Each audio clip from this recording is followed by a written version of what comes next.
So, welcome to this very important topic on system security.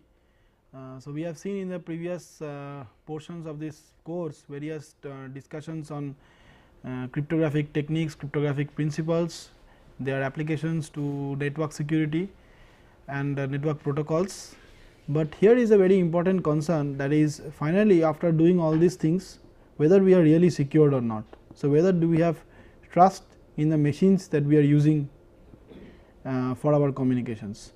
So, we shall see that there is a difference between actually having strong cryptographic principles and between actually having software really secured engineering. So, that bridge is actually something which is probably provided by this important topic on system security. So, let us see what are the topics of discussions.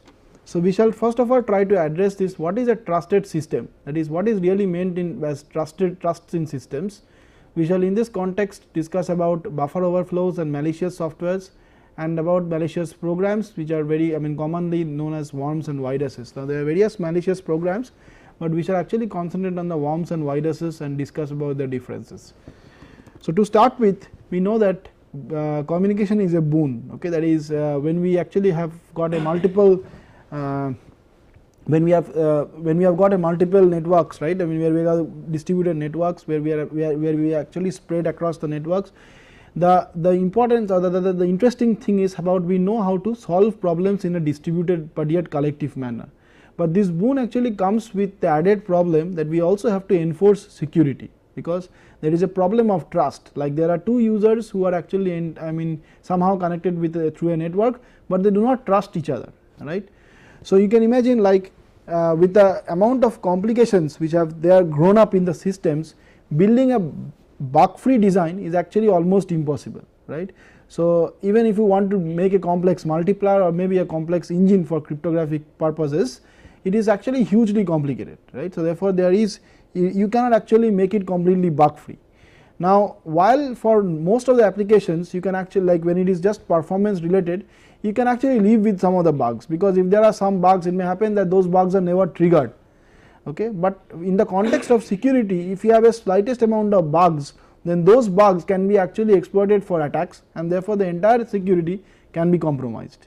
So, therefore, while bugs for most of the purposes can be actually tolerated, can be lived with, but so far as security is concerned, bugs can be absolutely fatal, okay. So, we will see some of these in our descriptions and discussions. So, now first of all we have to define what is meant by a system, okay. Now, we will say that a system is actually a vague entity, really speaking, okay. So, it will actually comprise the total of all the computing things, like the computing, maybe it could be like networks, it could be like it could be like your computers, it could be your hardware, okay. So, it could be the software and the hardware which are used for computation purposes, and also along with it is the communication environment, that means the network. So, the entire thing is part of actually what we term as the system, okay. So, now what is a system boundary? System boundary is something which actually demarcates this system, that is what I am trying to protect, okay, with the external world, which is actually beyond the scope of the definition of my system, okay. So, that the boundary is actually what demarcates between these two. Now, what are the components inside a system? So, there are actually three, you can vaguely say that there are three important components. One is actually which is security relevant, okay. Security relevant means that which are absolutely important that they are secured. So, it could be the operating system, it could be the hardware, which is actually imperative that they have to be secured. The other thing could be like you can have like your programs, data, terminals and modems, okay. So, these are actually something which I am trying to protect, you can say, okay. So, note that this is program and not process, okay. So, that means it is something which is not yet running. So, therefore, this could be like what I am trying to protect, and the security perimeter actually is a kind of line of demarcation between the security relevant systems and the other systems. So, you can think that very vaguely you have got the external world, okay. So, you have the external world and you have got the system, okay. That is what you are essentially what you call as, like you may have your computers and it may have your computers separated by networks, okay. And then this is what is known as the boundary, okay. So, this is your system boundary, and even in your system there are actually we can broadly divide into two parts. One which is actually very much security, what we call as security relevant, right. So, it could be comprising of the operating system, the hardware, and these are what we actually try to protect the others. Okay. And in between this we have something which is known as the security perimeter.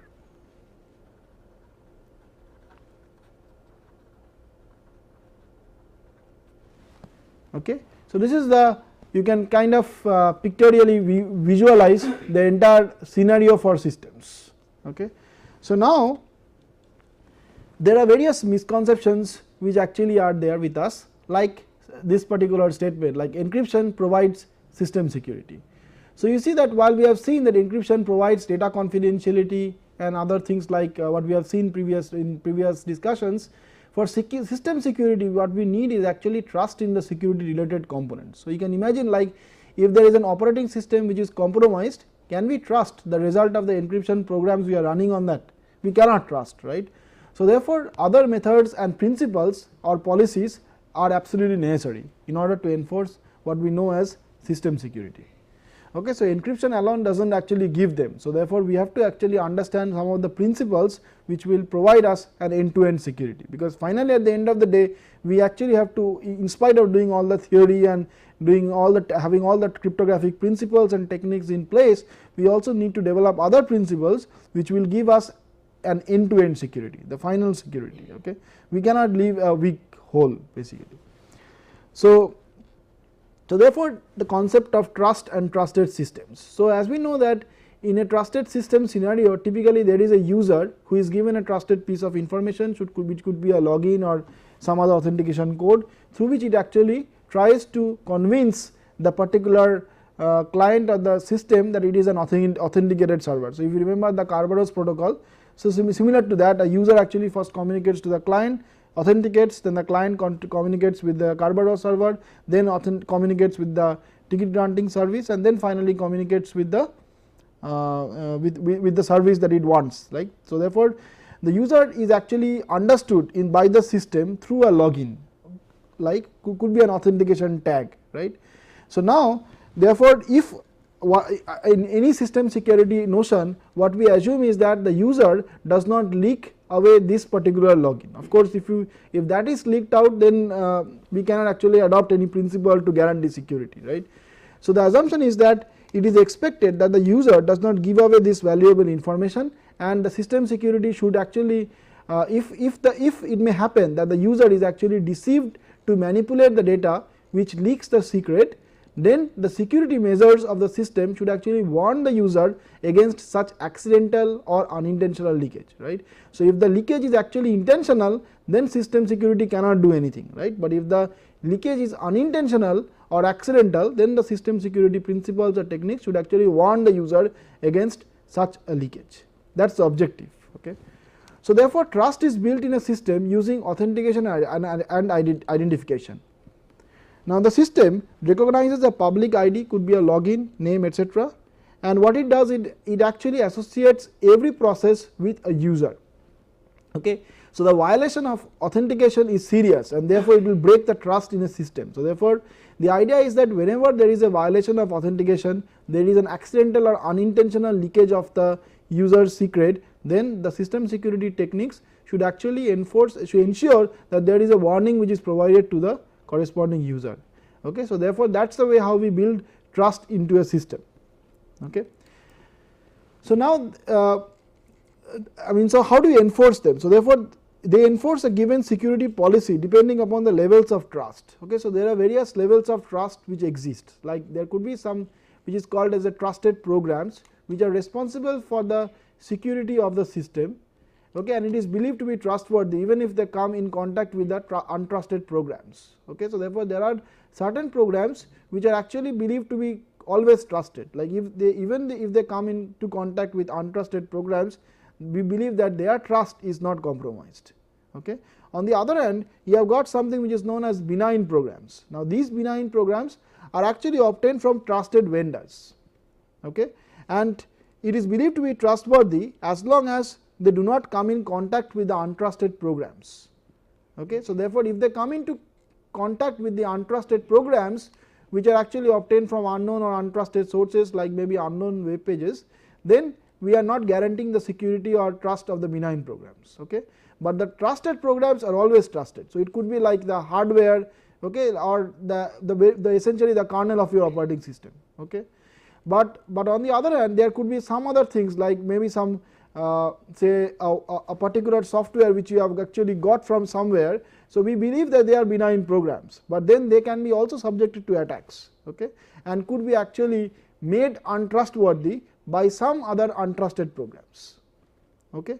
So, therefore, you see that there are various levels of trust which exists in our system, and the policy for security depends upon the level of trust which is attributed to them. Right. Simple C program. So, you consider that in buffer 10, buffer 20 is equal to 5. Okay. So, this is a very common C program. So, you see that a compiler will compile this above program maybe without any error. Okay. Now, this seemingly simple problem can be actually used by the authors of malicious softwares to trigger a malicious code. Okay. So, let us see first how. So, therefore, the first thing to be observed is that here we have got a buffer which has got a size of 10 integer variables. Okay. So, typically you can say that 10 into 4 will be, so if you assume that your int requires 4 bytes, it will be a 40 byte location, right, allocated. So, but when you are writing into this 20th location, you have actually not thought about this 20th location, but what you are doing is that you are overwriting into something which is past, which has gone past the size of the buffer which was intended. Okay. So, now the first thing to be observed is that this does not give any error. So, this will compile without any error. Okay. So, now in order to understand the context, we have to let us consider the process memory region. So, typically when your process runs, there are 3 important regions in the memory. One is the text, the other is the data, and the other one is the stack. Now, it generally typically grows from the lower memory to the higher memory, and the text is something which is used for maybe some binary instructions and something which is hard coded. Okay. So, therefore, the idea is that you cannot write into this text region, because if you write into this text region, it may end up in something like a segmentation fault. And this part, like the data part, is actually maybe used for allocating spaces like the static variables. Okay. So, therefore, variables which are static in the nature can be actually allocated space in the data. It could be initialized, it could be uninitialized as well. But on the other hand, this stack is actually the other, rather the thing which we will focus in our discussions is actually used to allocate space for the dynamic variables. Okay. So, let us see like how essentially the allocation in the stack can be actually exploited for doing unintentional objectives or achieving unintentional objectives. Okay. So, what is a stack? So, stack is actually a contiguous block of memory containing data which grows from the higher memory address to a lower memory address. So, this is very typical thing, like it generally for our most common processors, this is how the stack is being maintained, that is, it grows from the high memory address to the low memory address. Now, the concept of any stacks, as we know, is last in first out or LIFO, and the 2 important operations in stacks are push and pop, that is, when we insert an element into the stack top, and when we delete from the top of the stack. Now, high level languages use stacks to implement function calls, because whenever there is a function call, then you save your present variables, and you can actually go into the new function call and allocate space for the new variables there. Okay, and also store the return address where you have to go back after the function has been executed, right. So, therefore, typically we will see that there is a lot of stack management involved when there is a function call, right. So, the parameters of the function call, the return address and the local variables used in the function are dynamically stored in the stack. So, whenever there is a whenever there is a function call, then the parameters of the function call, the return address, that is the address where it has to return back to, where the instruction points to, and therefore, and also the local variables used in the function are dynamically stored in the stack. Now, the stack pointer is a register which is also commonly known as the SP register. It is a register to point to the top of the stack, and the bottom of the stack is actually fixed. Okay, and therefore, the SP is actually updated by the kernel to allow for more and more data storage. That is, whenever more data storage is required, we actually update the stack. So, since the stack normally grows from the high memory to the low memory, we will actually decrement the stack to allocate space for an extra variables or extra space. So, typically in processes like Intel, Spark and MIPS, the stack grows down, that is from high memory to the low memory address. Now, we need to update the stack pointer. Okay. So, therefore, the stack pointer is thus decremented. However, the exact reduction of the stack pointer to allocate space depends on the compiler and may vary from compiler to compiler. Okay. So, typically we have seen that in our GCC 3.3.5, for every byte variable SP is decremented by 4 bytes, whereas for GCC 4.1.2 the stack pointer is decremented in multiples of 16 bytes. So, these are just some observations that we can make if we run rather see the GCC compilation and see the corresponding stack management. So, further the stack is aligned on a 4 byte boundary, typically 16 bytes, and thus exact understanding of the reduction of the stack pointer value may be quite difficult. However, we will try to understand some basic points, basic ideas. Okay. So, therefore, it may not necessarily hold on every system, but we will try to understand the basic principle behind stack based overflows or buffer overflows.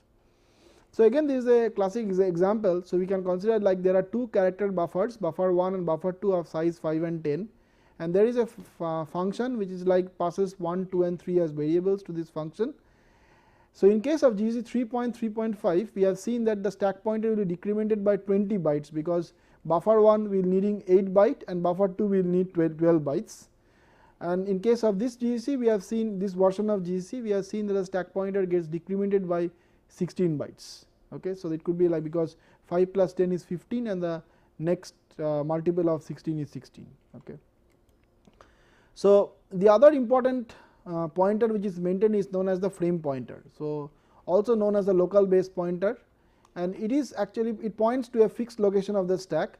Now, due to the continuous pop and push, what happens is the relative offsets from the local variables change, and therefore, the compilers use a second register known as the frame pointer for accessing local variables and parameters, as the distance between them and the base pointer is constant. Okay. So, therefore, the frame pointer is something like the base pointer. So, whenever there is a function call, then the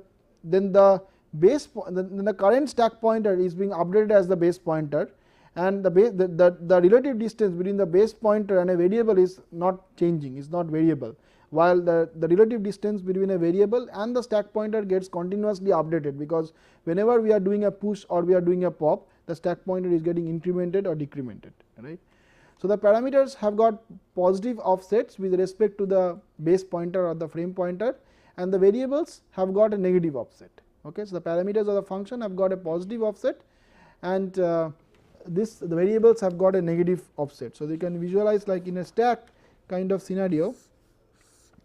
So, this could be the base pointer, okay, and your the parameters are typically on this side, whereas your variables are typically on this negative offset. Okay. So, therefore, this is the negative offset and this is the positive offset that we are talking about. Okay. And the stack pointer is continuously updated, that is depending upon your variable, your stack pointer moves either this side or moves either this side. So, whether depends upon whether you are doing a push, when you are doing a push it moves this side, when you are doing a pop it moves in the other direction. On Intel machines, this stack pointer is often denoted by this symbol ESP, and the frame pointer is denoted by the symbol EBP. Okay. So, how do you store the frame pointer? Now, when a procedure is called, the frame pointer is saved into the stack, then the stack pointer is saved as the current frame pointer, okay, and the stack pointer is then decremented to allocate space for the local variables. These are commonly known as the process called as prologue and epilogue. Okay. So, the prologue is the code for decrementing the stack pointer, allocating a space, and epilogue is the step or the code for cleaning the stack when the procedure is exited. So, therefore, these are the two opposite operations which are being done.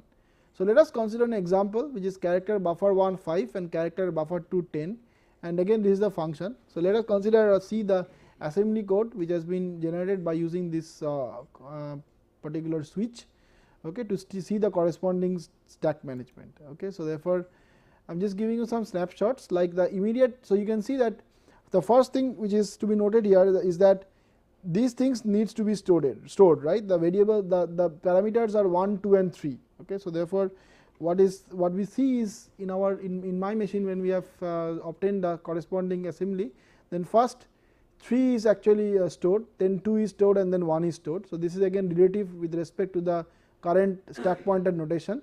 So, the immediate values indicated by so these are actually indicated by this dollar symbol. So, these are the immediate values, these are saved, and the numbers before this are actually indicating the offsets, the corresponding offsets, and this stands for the address of the stack pointer. So, therefore, this actually stands for the stack pointer address, and this stands for the corresponding offset with respect to the stack pointer. So, therefore, this has an offset of 8, this has an offset of 4 bytes, and this is the place where you are pushing it. And in this case, we see move-L has been used. You can also think this to be like a push. Okay. And the instruction call will actually push the instruction pointer into the stack. The saved instruction pointer is a return address or RET, to which the program counter jumps after the call is executed. So, after the call is executed, it has to go back to the old return address. Therefore, the instruction pointer has to be stored. So, therefore, that is the first thing which is being stored. After that, what we do is that we update the frame pointer. So, the frame pointer EBP is pushed into the stack, and so therefore, this is being done here. So, you can see that push L EBP means the corresponding frame pointer is pushed into, and then we save the current stack pointer as the frame pointer, and then we actually adjust the stack pointer for. So, in this case again 16 bytes have been allocated. So, therefore, we depending upon the variable size, since we have a character size of 15. So, that means 15 bytes are necessary. So, we allocate space for 16 bytes for both the buffers. So, therefore, the current stack pointer is saved as the new frame pointer. So, and the stack pointer is decremented by 16 bytes to allocate space for the character buffers of total size 15 bytes. So, therefore, pictographically this is how it will look like. So, you have got this 3, 2, 1 and this is the 3, 2, 1, and this is the corresponding return address. This is the old or saved frame pointer which has been saved previously, and the new frame pointer actually points at this, and these are the local variables, and this is the top of the stack. Okay. So, therefore, this is the space where actually the local variables are actually stored, or the values of the local variables are stored. So, now you see that this is the broad arrangement of the stack, and therefore, we will see that what happens when we do an overwrite into this stack. Okay. So, in order to do that, in order to do an overflow, so let us see, like let us consider this example where there is a character buffer of size 16, and what we do is that we use a string copy. So, therefore, this function actually takes a parameter of a pointer to a string, and it will actually just paste this or copy this into this buffer. Now, when we pass this particular string, or rather this particular string to this function, instead of this size of 16 bytes, let us pass a larger string. So, let us pass a string of size 256 characters, and let us fill it with the ASCII value of A, and let us try to overwrite into this buffer. Okay. So, now what happens is that based upon our previous discussion, this is the space which is there for the buffer, right. This is the space, means this is the corresponding size of the buffer, that is 16 bytes, along with there is the address of the str also, because we have seen that we have used the string copy. So, there is also again another function call. So, which means that there is a pointer or the base pointer of the string, and there is a base pointer of the buffer also. So, therefore, these are also there. So, this is the address of the str, and this is an address of the buffer. So, again these comprise of 4 bytes and 4 bytes each, and this is the updated point where the stack pointer has been updated to. Okay. So, therefore, now this example shows that when we are actually when we start writing in this ASCII value of A, which is actually 4.1. So, then 4.1 actually writes from this point and continues and actually goes past the end of the buffer and may continue and modify or corrupt this return address, right. So, therefore, this example shows that the seemingly innocent buffer overflow can actually lead to a change of the return address. The return address can be corrupted using this kind of overflow techniques. So, although in this case it is an illegal address and may happen that the program gives a segmentation fault, but the fact is that this corruption of return address can be used to actually change the flow of an existing program. Okay. So, let us now I mean just see one more example where it may happen that the program actually do not end up in a segmentation fault and actually end up in doing something what is not intended. Okay, so, therefore, consider this simple problem, seemingly simple problem, that you have got a main function where you just update a local variable b equal to 0, call a function which actually does not seemingly tamper b, okay, and then you again make b equal to 1 and then print this. So, therefore, it does not matter whatever you do here, since b is 1, we expect that b should be printed as 1, right. But what may happen is that it may happen that this does not end up in getting what is intended. So, therefore, it may be noted that the program should not have any effect on the output of the printf function in main. The printf should actually display the value of the local variable b as 1. However, the call function changes the return address and makes the control of the program to skip the assignment of x equal to 1. So, it may happen that, so sorry, this should be actually b equal to 1. Okay. So, therefore, it may happen that the call function, because what we expect is that once this function is called, it actually returns and comes back and executes this line b equal to 1. So, what may happen is that because of an existing buffer overflow in this function, the corresponding return address gets changed and gets changed in such a fashion that this particular line is skipped and we come to this print where we print actually b equal to 0, which is the old value of b. Okay. So, now how is this done, like how is the return address skipped, I mean how is this particular line skipped. So, in order to understand that, let us again see the stack, the snapshot of the stack. So, we will see here that these are the 12 bytes which is being allocated here, this is the corresponding return address 4 bytes and there are 4 bytes here. So, we can see immediately that 12 plus 4 is 16 plus 4 is 20. So, depending I mean relative to this you have got an offset, a positive offset of 20 bytes. So, therefore, the buffer plus 20 actually will point to the content in the stack where the corresponding return address has been stored. So, therefore, you can see the program now. So, we have actually jumped by 5 integer locations. So, there were 5 integer means 5 into 4 is 20, and therefore, we come to the place where the return address has been written and instead modify the content of the return address where the content where the pointer return points to. Okay. So, star RET is the corresponding value there and we update it or increment it by 7. Okay. So, somehow and so let us forget right now why this is 7, but what is important is that we are actually changing the content of the corresponding return value. Okay. So, whatever is the return value here or the return address here is actually incremented by 7. Okay. So, now why 7? For that this is just a simple snapshot of how of each of these lines, and this has been generated by the GDB tool, and we see that this is the line which is actually what which actually does the assignment of b equal to 1. Okay. So, we want to skip this line. So, therefore, in order to skip this line we have actually to increment this pointer or the return value, because the return value presently should be this, and we have to increment it by 7 places, because that is the difference between this memory location and this memory location. Okay. So, it is evident from this tool that actually the return address needs to be incremented by a step of 7. Once we increment it by 7, then this line gets skipped and we come to the next line which actually does not do the assignment of b equal to 1. So, therefore, we are actually skipping this yellow line and we therefore get the value as b gets printed as 0 and not 1, because the assignment of b equal to 1 was never done. Okay.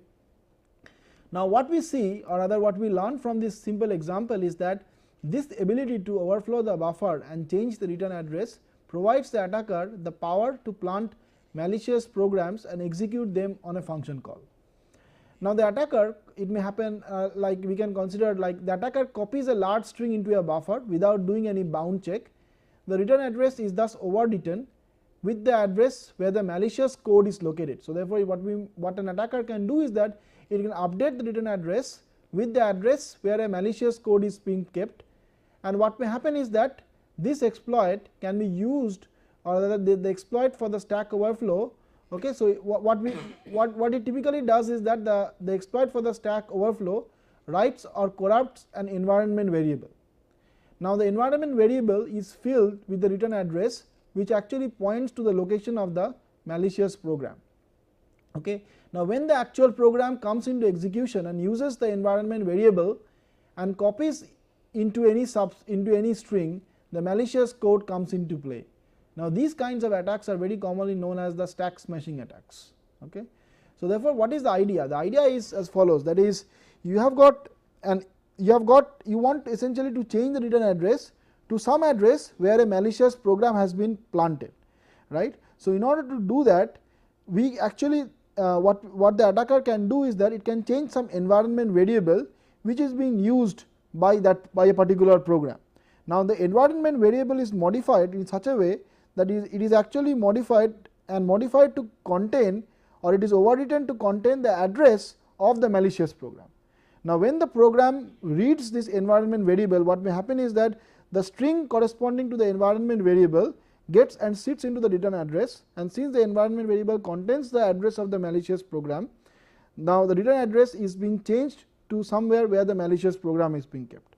And therefore when we run a particular program which is supposed to maybe do something, some objective or achieve some objective, it may end up in actually triggering a malicious program. So the malicious program could be a virus, it could be a worm, or some other program which is not intentional, right. So these kinds of attacks are something which is known as the stack smashing attacks, and can be exploited for attacks. Now recently there are several safeguards. Modern compilers do take strategies to prevent these kinds of attacks. The correct computation of the return address is needed for the attack, and therefore what the compiler tries to do is that it tries to prevent them by using various things like stack misalignment and things like that. So therefore modern compilers emit extra codes to check for buffer overflows, such as stack smashing attacks. So it could be like it actually adds a guard variable to functions with vulnerable objects. So this includes functions that actually if there is a function like where you are using this alloca, that means you are allocating space to dynamic variables, okay, or if you are using buffers which are larger than 8 bytes, then these guards come into play. Okay. Now when these guards are initialized, whenever the function is entered and checks when the function is exited, okay, and therefore these guards, and if this guard check fails, then the program actually does not continue and it actually flashes an error message and the program exits. Okay. In the new Linux environments and later versions, and versions like which are presently available, these are actually kind of enabled by default for C and C++. Okay. However, in spite of these protections, still stack smashing remains a threat for softwares and needs to be kept in mind when we are writing programs. So the typical idea is that when we are using functions like say strcpy, and which function calls which actually does not do any bound checkings. So when we are writing programs for security, it is advised to actually, instead of writing them, we actually use function calls which takes care of the bounds. So then what we do is that we actually replace like strcpy by things like strncpy, which actually takes care of the bounds. Okay. So therefore so the idea is that if replace your unbounded implementations with bounded implementations. Even if you are doing so, you have to write or emit explicit codes which will take care of the bounds. Okay. So this is a kind of thing which is to be kept in mind when we are writing programs for security purposes. Otherwise what may happen is that we may end up in writing a nice encryption algorithm, but may end up in being subjected to attacks which actually do not target the algorithm but target our implementation. So therefore we have already come to the topic of malicious programs, because we have seen one way in which malicious programs can be triggered. Okay. So what are malicious programs? They are actually programs which try to subvert the expected operation of secured and benign codes. The two most commonly known categories of malicious programs are worms and viruses. So therefore we will study a little bit about worms and viruses and understand their differences. Okay. So now worms are programs that can actually run independently. It can propagate a full working version of itself to other machines. On the other hand, viruses are actually programs which cannot run independently. So it is something like which are analogous to biological viruses. So they need to infect a host program and then so that it runs and activates. Okay. So therefore the essential difference between a virus and worm is the infection step. Like virus has to infect, virus cannot run independently, it has to infect and then only it can trigger and work. Okay. So therefore this is the essential difference between worms and viruses. So talking about worms first, so we have seen like I mean there are ample examples in literature where C functions without bound checks have been used to trigger worms. Okay. Now the worm programs exposed in various cases the security flaws of standard functions which are provided by Unix. A family of routines in the standard C library takes inputs to buffers without checking for bounds, as we have just discussed. That is, we can use like things like getS, scanf, fscanf, scanf and other such routines. So we have seen that these may be used to overrun buffers unless the user explicitly takes care of the number of characters. So careless usage of the routines like sprintf and usage of strcat and strcpy instead of their bounded versions may actually cause overflows. Okay. So therefore the problem with these codes is that they are functionally correct and seemingly harmless. However, the usage of such codes in networked or trusted programs can cause exploits to work by carefully doctoring the inputs.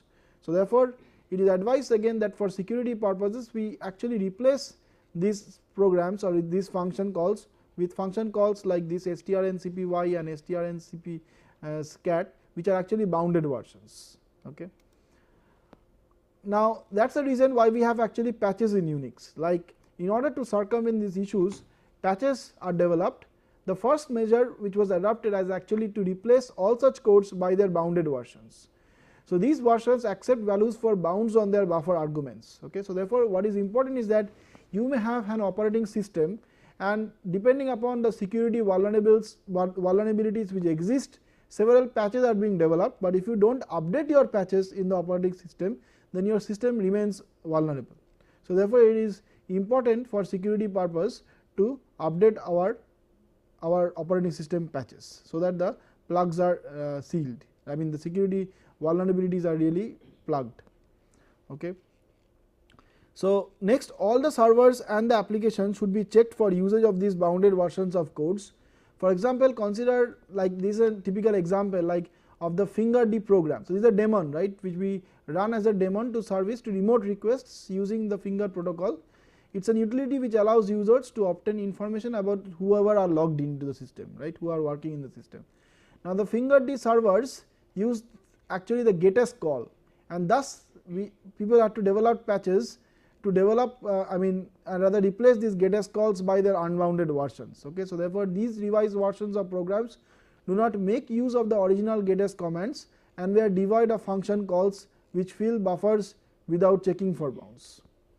Okay. So therefore this is something which is actually done to circumvent not the functionality. So there is no problem with the original fingerd protocol or the fingerd utility, but in order to make it so that ensure that it does not leak or rather is not vulnerable against attacks like buffer overflows, people actually replace them by their bounded versions and develop the patches, right. So the other example which we can find out is like the sendmail program. Okay. So what is a sendmail program? The other way of running a form is by targeting the sendmail program. The sendmail program is actually used to run route mails in a heterogeneous network. Okay. So therefore if you have a heterogeneous network, then it is used to route the mail in a heterogeneous network. Now when the sendmail program operates as a daemon program, the program listens on a TCP port or 20, which is commonly the port 25, okay, in order to deliver mails using the simple SMTP protocol, okay, simple message transfer protocol. So the worm actually, one of the worms which we have found out was worked by exploiting the debugging option which was there in the program. The worm would specify the debug command to send mail and then specify a set of commands instead of a user address as a recipient of a message. So normally this is not allowed, but it was kept to allow easy testing of the complicated sendmail program. So however, when this vulnerability was detected, the new versions of this program had to be developed or released where the debug option was actually disabled.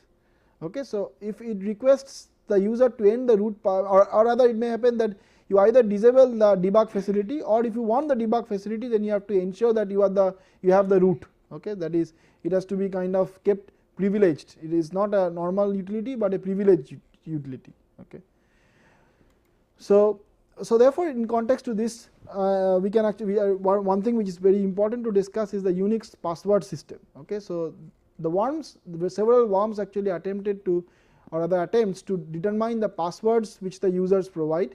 Now, the Unix passwords previously were actually stored as plain text in a password file.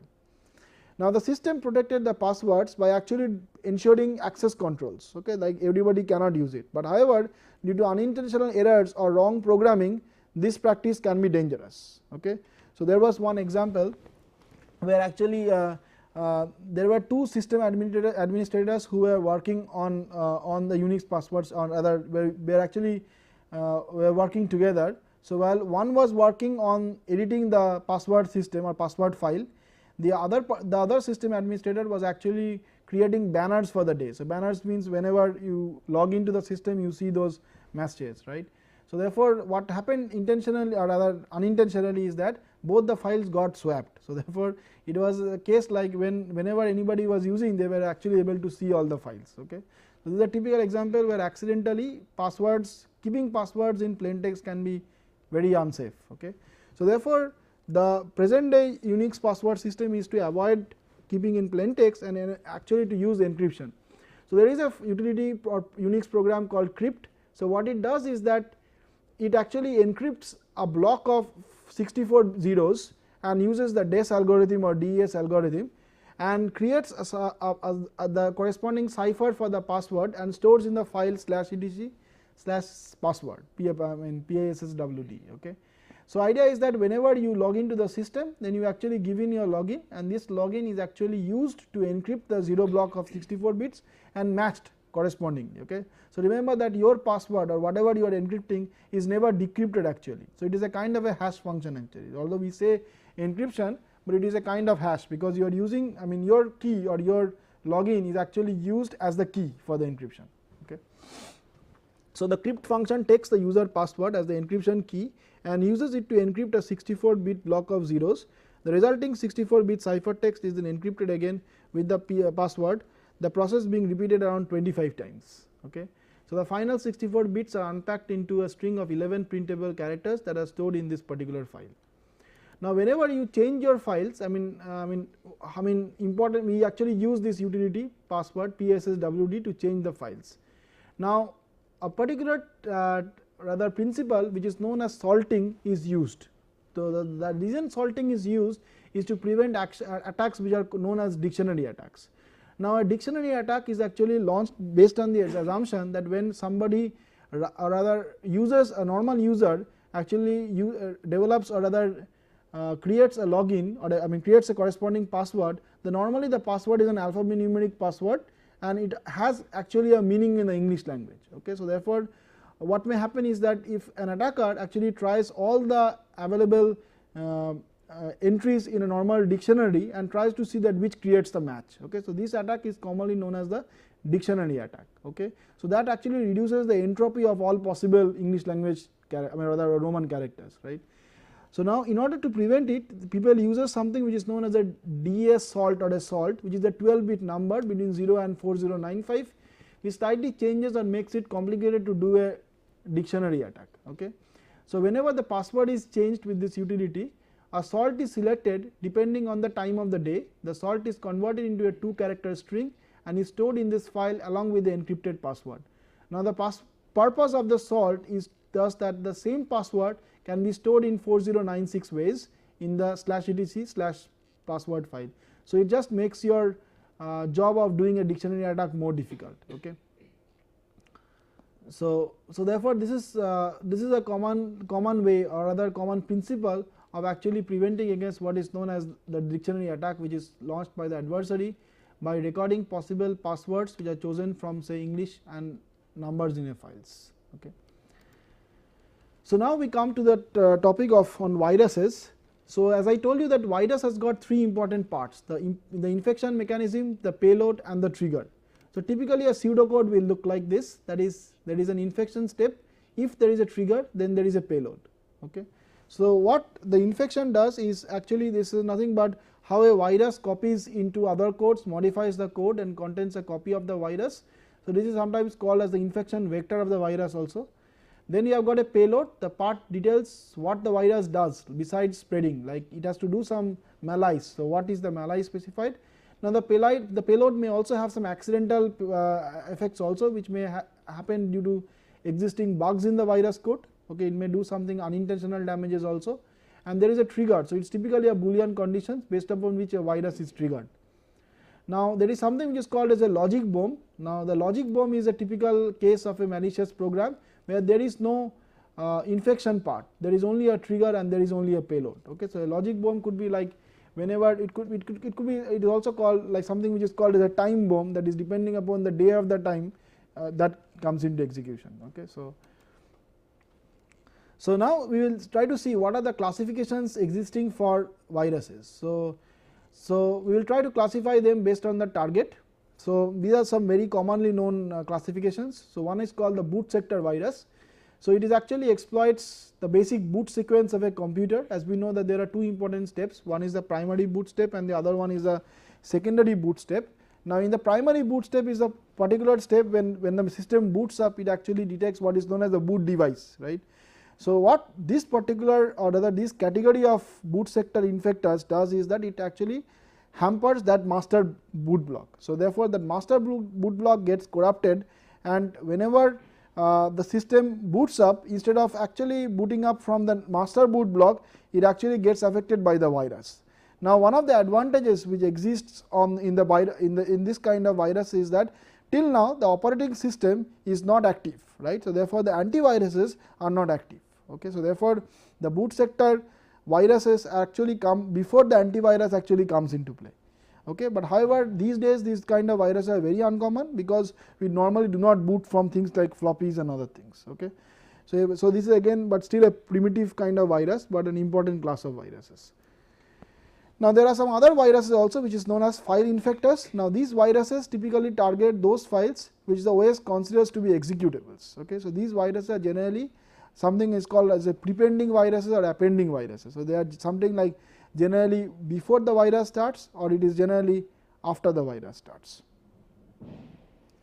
So what may happen is that so therefore what may happen is that typically you take any executable, what these kind of viruses does is that it either appends at the beginning of the virus or at the end of the virus. But obviously you see that there is a problem which comes with these viruses is that the size of the files gets increased, right, and therefore they can be detected by antiviruses.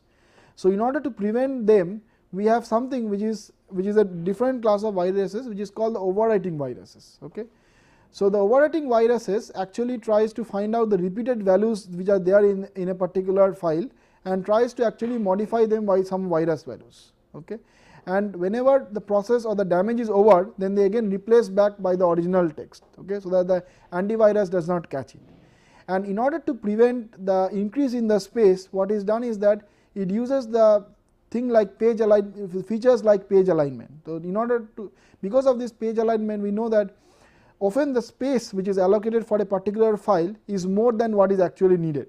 Now this extra space is kept for, is because of the page alignment, but this extra space is being exploited to plant in the viruses. Okay, so is actually exploited to plant in the viruses. So therefore these are some common techniques, and apart from them you have also got something which is known as companion viruses. So these companion viruses are one which is installed such that it is executed before the target code. So there, what may happen is that you may actually give the same name, but you can actually give a different extension which is actually executed before the original code. Okay, so before the original code, the virus code is actually triggered.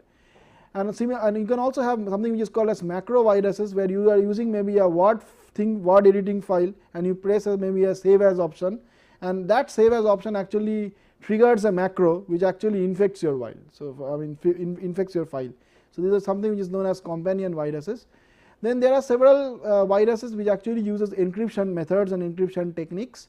The encryption techniques are generally very lightweighted because they also has to be ensured that they are not detectable and are not understood by the corresponding antiviruses. So based upon them you have got three kind of viruses. One is called as oligomorphism, then metamorphism and polymorphisms. Okay, so in this case you have got, basically you want to change the decryptor loops, because whenever you have got encryption used for viruses, there has to be a decryptor loop, right.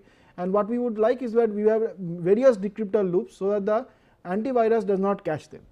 So, but in oligomorphisms the thing is that the number of possible decryptor loops is limited, okay, like the memorial virus had maybe 96 decryptor loops. So, it is small, but in as opposed to this, in polymorphic viruses there is an extremely large number of decryptor loops, maybe like 6 billions in case of some viruses, okay. And the virus actually changes the decryptor loops by using various mutation engines, like the techniques like which compilers uses, like instruction equivalence, sequence equivalence, like parallelisms, concurrencies, okay. So, you can have your OS techniques like signal and wait kind of things which can be exploited, so that the decryptor loop changes and it cannot be detected by the antiviruses. Now, you also have got something like metamorphisms, which is actually where like polymorphics, but only the actual body is actually encrypted, okay, not the decryptor loop, but the actual body of the virus, okay. So, in this kind of viruses you use randomly jump instructions, and most polymorphic viruses decrypt to the same body, and so you will see that in polymorphic viruses after you do the decryption there is a particular time snapshot of the time when the original body of the virus is there, okay. So, therefore, there you can actually have things like string matchings which you can use for detecting your polymorphic viruses, but that you cannot do for metamorphic viruses, okay, because metamorphic viruses are essentially there is no particular state where essentially the entire virus is disclosed, and therefore, the antivirus techniques for metamorphic viruses are actually quite challenge, okay. So, I will end up again with thought on a question like how do modern compilers protect against stack overflow. You can just do a little bit of survey on this. And the other question is like assume that the virus body has got signatures belonging to this set like mentioned here, like 01, 010 and so on and so forth till 11001. So, you can think of writing a C program to parse the file and print an alert if a signature is found, okay. So, therefore, you can visualize rather implement or visualize the detector as a finite state machine. So, this is one class of antiviruses which are actually built up like finite state machines, which actually detects for or looks for these signatures in the virus files, okay. So, people used data structures like try to detect them actually. So, these are some references. Again, this is a very interesting reference, this smashing the stack for fun and profit by LF1, and you can read this building a secure computer system by Maury Gassard, and this book on computer viruses and malware, where you can find an excellent repository and discussions on viruses and malwares. So, in the next day we shall discuss about firewalls and intrusion detection schemes. So, and that could be the next thing when we see about how to tackle security issues in networks. Okay, thank you.